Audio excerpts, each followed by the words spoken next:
Bonjour tout le monde. La rhubarbe était prête à être récoltée dans le jardin de mes parents, donc je me suis dit que j'allais préparer mon habituelle tarte sablée que je trouve délicieuse.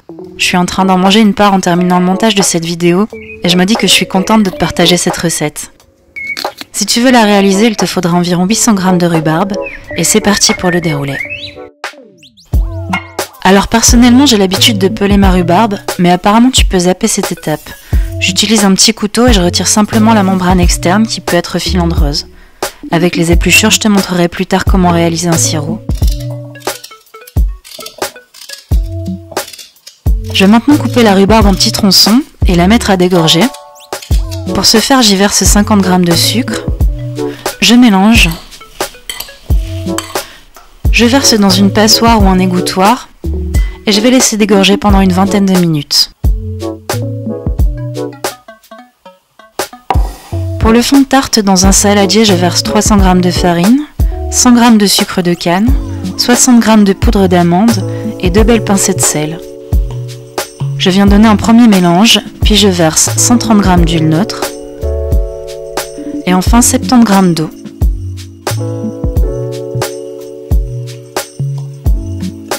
Je viens mélanger ma pâte grossièrement avec une cuillère et surtout sans la pétrir, puis une fois que toute la farine est incorporée, je viens simplement rassembler la pâte avec ma main et je vais la presser 3 fois comme ceci.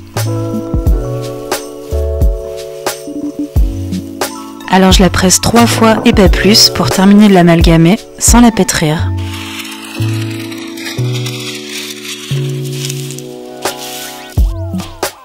Je vais maintenant venir écraser ma pâte de l'intérieur vers l'extérieur et lui donner une forme de grand cercle. Alors tu vois, la rhubarbe a rendu pas mal d'eau. Je viens la verser sur mon abaisse et je la dispose également en forme de cercle en laissant quelques centimètres de pâte visible.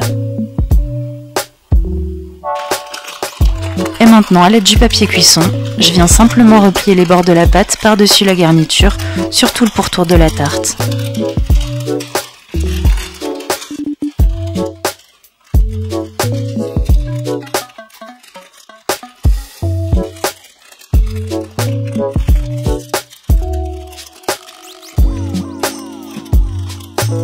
Et finalement, je viens peaufiner la forme de ma tarte avec la paume de mes mains.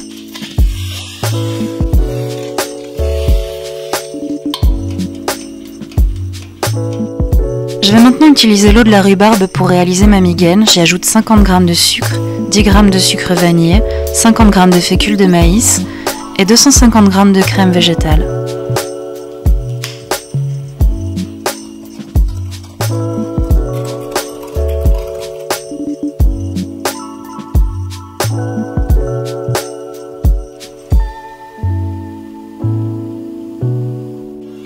Et c'est parti pour 1 heure de cuisson à 180 degrés.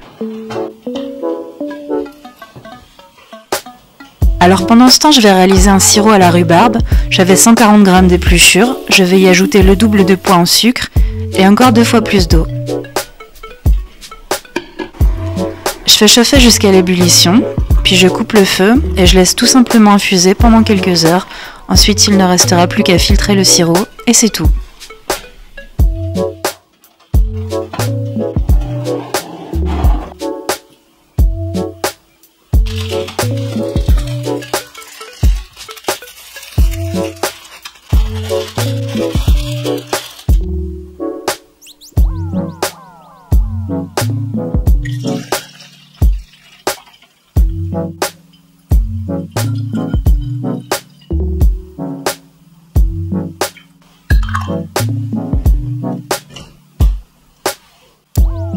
Et voilà, cette recette est terminée.